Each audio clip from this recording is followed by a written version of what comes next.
Oferecimento. Entre nesse movimento e se surpreenda com o nosso jeito móvel de te entender.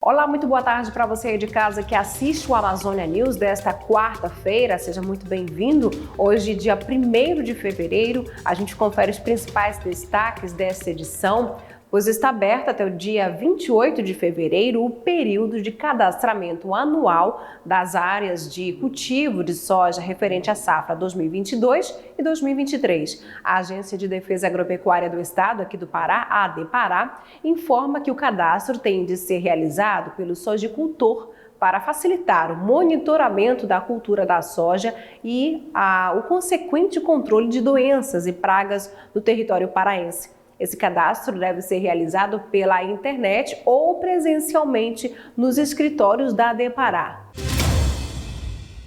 O Ministério da Saúde divulgou esta semana o cronograma para 2023 do Programa Nacional de Vacinação.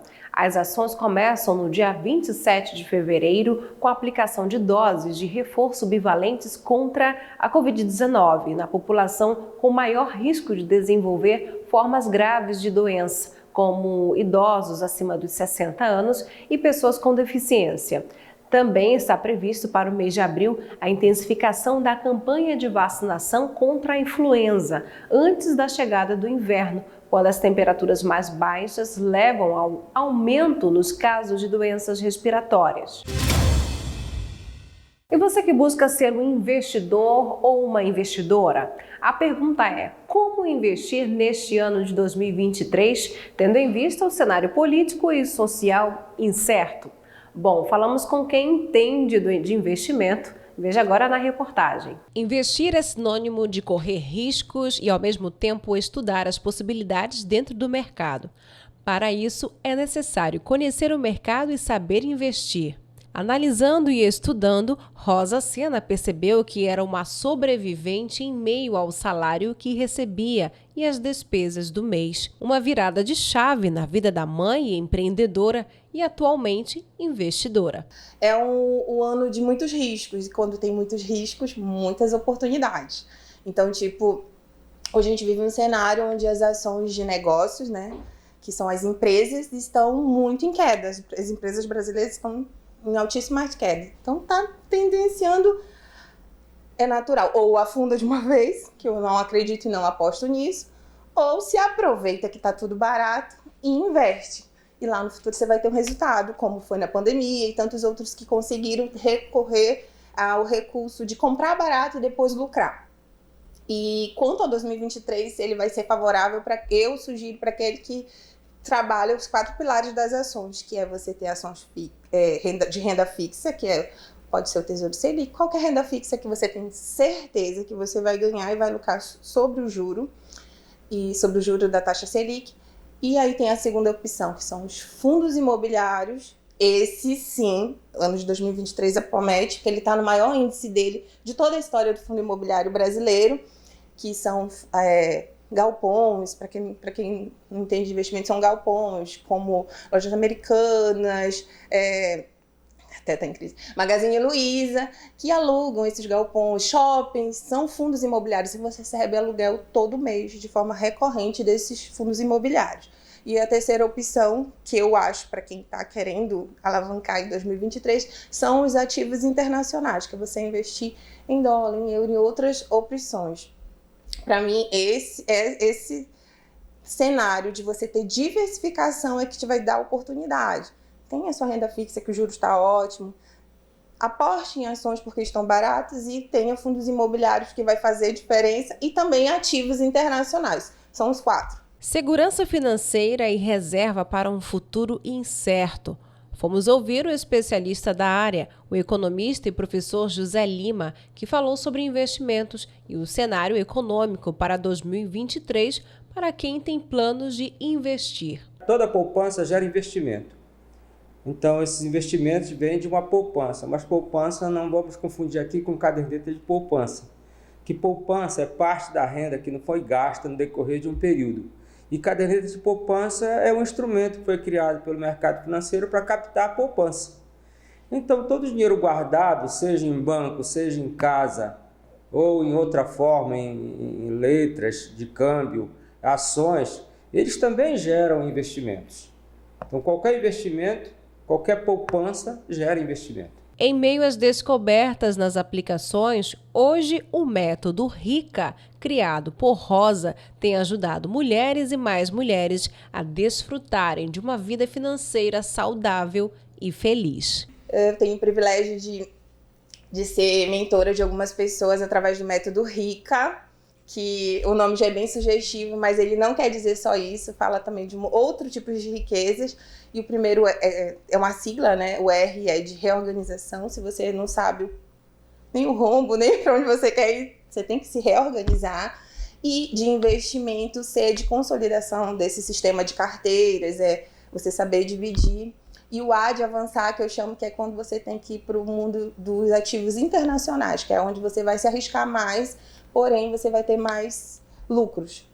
Depois de fazer todo o trilho para ter uma vida estável, ter reserva de emergência guardada, aí você pode avançar. É o último passo.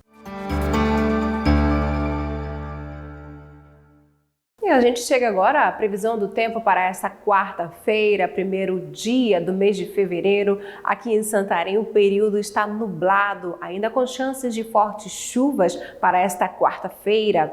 A variação entre 23 e 30 graus. 25 graus na Pérola do Tapajós, a sensação térmica em 25 graus. Umidade relativa do ar chegando a 100%.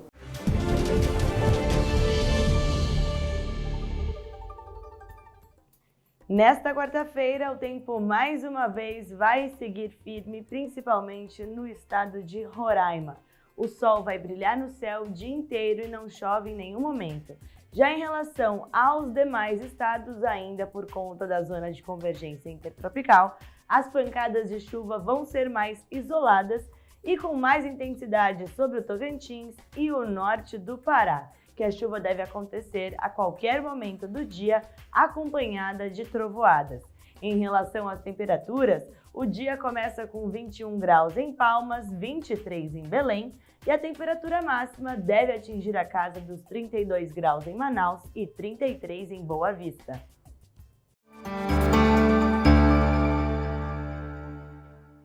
Encerra hoje na Escola do Parque o cadastramento de profissionais do magistério que têm direito ao rateio de valores de precatórios do extinto Fundef.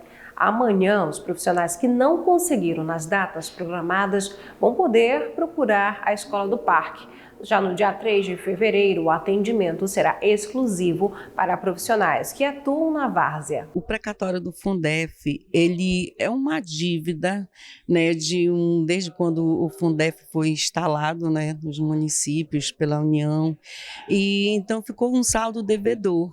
E aí os municípios cobraram isso por meio de processo e a União sempre perdendo, e aí virou uma precatória, né? E quando virou uma precatória, os municípios entraram com um processo cobrando, né, para que fosse ressarcido aos servidores dessa época. Qual é a época? De 1999 até 2006. Então, o município de Santarém, desde 2004, vem barganhando, né, esse ressarcimento e, graças a Deus, com a ajuda do sindicato, agora no governo do Nélio, a gente conseguiu com que fosse agendado, né, esse ressarcimento para o município de Santarém. Então, os servidores que trabalham nessa época, quem tem direito, quem trabalhou nessa época do grupo do magistério, os gestores e vices, os coordenadores de creche da época, né, que recebiam pelo Fundef, os professores e os pedagogos. Então, esses que estão dentro desse período, esses têm direito nesse ressarcimento, que será feito provavelmente, não é, no nosso contrato está escrito que é até 2 de abril para chegar esse dinheiro para o município de Santarém e que ele tem até dezembro de 2023 para fazer o pagamento. Então, nós estamos aqui fazendo agora um processo de inserção de dados em uma plataforma desses que que trabalharam nessa época e têm esse direito, eles estão inserindo os dados na plataforma criada pela prefeitura e o sindicato está colaborando. Tudo que é possível o sindicato colaborar, orientando, por exemplo, você que trabalhou nessa época, pega a ficha financeira na prefeitura de Santarém, o sindicato já colaborou, já tem a sua parcela de contribuição nesse pedido de ficha financeira para alguns colegas que vieram por aqui pedir conosco. Nós já fizemos a entrega e ainda temos aqui, ainda tem colegas, servidores que pediram por aqui, mas ainda não vieram receber, então precisam vir receber. Vamos falar de futebol agora, mudando de assunto. O São Francisco realizou ontem um treino físico com tração, circuito de potência e trabalhos técnicos específicos. Foi priorizado também fundamentos específicos de passes, movimentação com bola e velocidade. Hoje, os treinos permanecem. E olha só, muitas pessoas já estão utilizando o novo acesso da rodovia Everaldo Martins à Avenida Moaçara. A entrega do trecho, que tem mais de 6 quilômetros de extensão, foi realizada na segunda-feira passada com a presença do governador do estado do Pará, Helder Barbalho. Nós estamos com uma sinalização nova aqui, recente, está boa, em bom estado, né? Então pedimos aos condutores que ao entrar aqui a Nova Moaçara observem, tem a proibição de quem vem sentido Cuiabá. A Nova Moaçara, ela é proibida a conversão à esquerda aqui na Avenida Paraná, né, sentido bairro. E a sinalização está boa, está fluindo bem o trânsito, não temos problema com travamento. E nesses primeiros dias estamos com agentes fixos aqui no local para fazer a orientação e fazendo rondas constantes em toda ela com nossas viaturas. A edição do Amazônia News desta quarta-feira fica por aqui. Agradecemos, claro, a sua companhia e audiência todos os dias. Até amanhã às 13 horas com mais informações para você. Se Deus quiser, até lá.